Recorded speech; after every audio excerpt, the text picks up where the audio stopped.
Topsom, Maine is located about 25 miles north of Portland, Maine, and is the home of Fort Howland, the home of Stockbridge Howland, an important place in early Sabbatarian Adventism.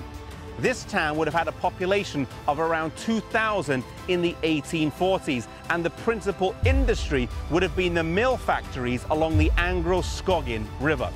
Stockbridge was a close friend of James and Ellen White during the early years of their marriage, and they would spend a lot of time in his house, today located on 7 Elm Street, also living there for some time.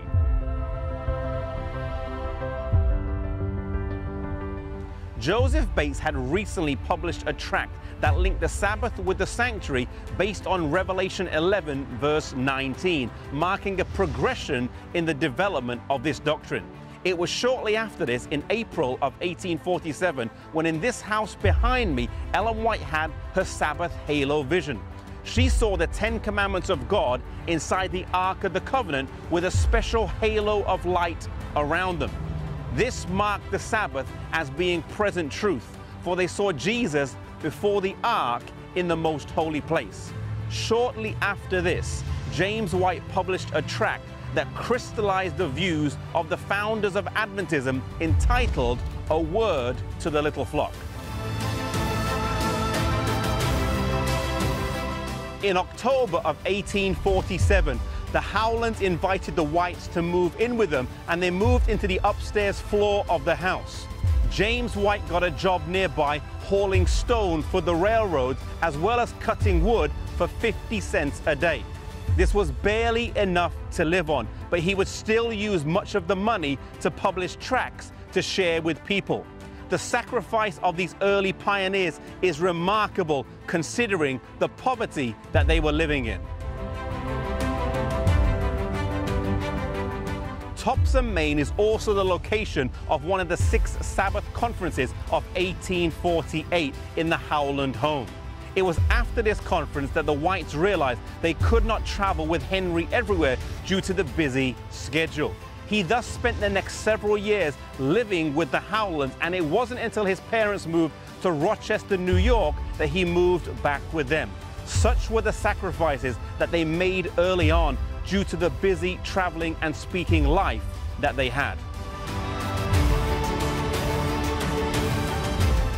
During the fall of 1863, the Whites would return to New England and spend some time in the Howland home. It was good to be back with old friends that they shared so many happy memories with from almost 20 years prior. The work that had started here had progressed a lot. The church was now officially organized, had publishing houses, and believers were growing all over the country. As they came back to a place that reminded them of the extreme sacrifice they had to make, both financially and as parents, they would experience a terrible loss.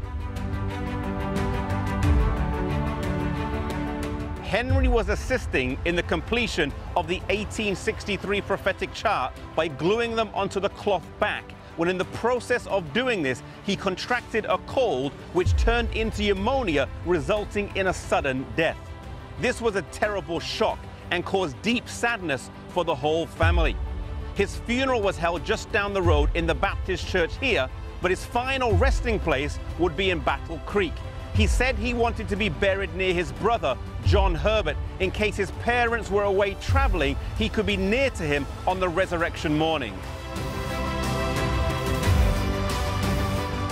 Shortly after the death of Henry, Ellen White would publish this book, An Appeal to Youth, which included some of her letters to her children. Writing shortly afterwards, Ellen White commented, "But God comforted us in our bereavement, and with faith and courage, we pressed on with the work God had given us, in the bright hope of seeing our children who had been torn from us by death, in the land where death and sickness will never come." If you have experienced a similar loss in your life, I pray that you may find comfort as well.